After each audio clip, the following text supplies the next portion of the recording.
एक बार नागिन देखती है कि नदी के किनारे उसका बच्चा घायल है। तभी वो जोर से चिल्लाती है, किसने किया ये सब? तब नदी के अंदर से जलपरी कहती है, यहाँ पर बिरजू आया था। इतना सुनते ही नागिन गुस्से में बदला लेने निकलती है। इधर बिरजू थकान की वजह से आराम करने एक पेड़ के नीचे सो जाता है।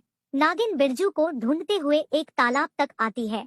तभी वहाँ जलपरी आकर कहती है, तुम्हारे बच्चे के ऊपर एक पत्थर गिरा था तो बिरजू ने ही उसे पानी पिलाकर उसकी जान बचाई। लेकिन तभी बिरजू के चिल्लाने की आवाज आती है। नागिन जाकर देखती है कि पेड़ पर रहने वाली चुड़ैल बिरजू को पेड़ के अंदर खींच रही है। तभी नागिन अपने जादू से बिरजू को बाहर खींचने की कोशिश कर रही होती है, लेकिन चुड़ैल उसे छोड़ती नहीं। तब नागिन पेड़ पर आग लगा देती है। आग लगते ही चुड़ैल बिरजू को छोड़ देती है और नागिन बिरजू को खींचकर बाहर निकालकर बचा लेती है।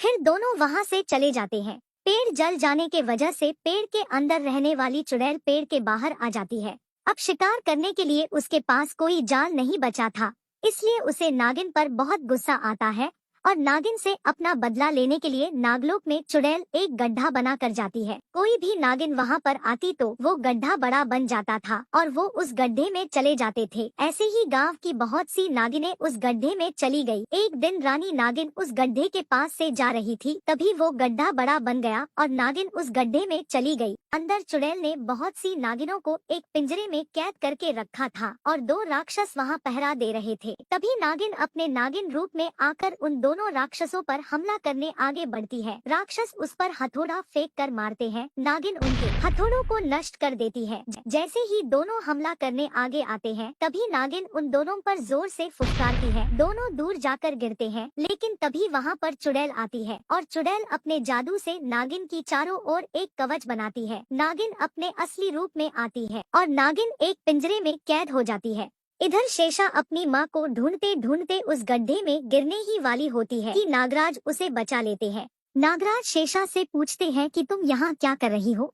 तब शेषा कहती है कि मैंने माँ को इसी गड्ढे में गिरते देखा था, तो मैं अपने माँ को ही ढूंढ रही थी। नागराज कहते हैं, तुम चिंता मत करो, मैं तुम्हारी माँ को ढूंढ लाऊंगा। तब नागिन को बचाने के लिए नागराज उसी गड्ढे में चले जाते हैं। चुड़ैल नागराज को देखते ही उन पर अपना जादू फेंकती है, लेकिन नागराज उस पर नागों को फेंकते हैं। चुड़ैल नागों को नष्ट कर देती है। तब तक नागराज कुछ नागों को नागिन के पिंजरे पर फेंकते हैं। पिंजरा टूट जाता है और नागिन आजाद हो जाती, लेकिन चुड़ैल के जादू से नागराज एक पिंजरे में कैद हो जाते हैं। चुड़ैल और नागिन दोनों में लड़ाई होने लगती है। दोनों एक दूसरे पर वार करने लगती है। नागिन चुड़ैल के पर अपना जहर छोड़ती है। चुड़ैल घायल हो जाती है, लेकिन थोड़ी ही देर में वापस उठकर खड़ी हो जाती है। नागिन फिर से जहर फेंकती है, लेकिन चुड़ैल पर उसका कोई असर नहीं होता। तब नागराज नागिन से कहते हैं, चुड़ैल की चोटी में उसकी जान होती है। इतना सुनते ही नागिन नागमणि से आग के गोले बरसाती है। चुड़ैल की चोटी में आग लग जाती है। चुड़ैल इधर उधर भागने लगती है, लेकिन आग ज्यादा बढ़ने की वजह से चोटी जल जाती है और चुड़ैल मर जाती है। नागिन और नागराज अपने लोगों को लेकर नागलोक वापस आ जाते हैं। तभी नागिन को धरती पर आकर रहने का मन करता है।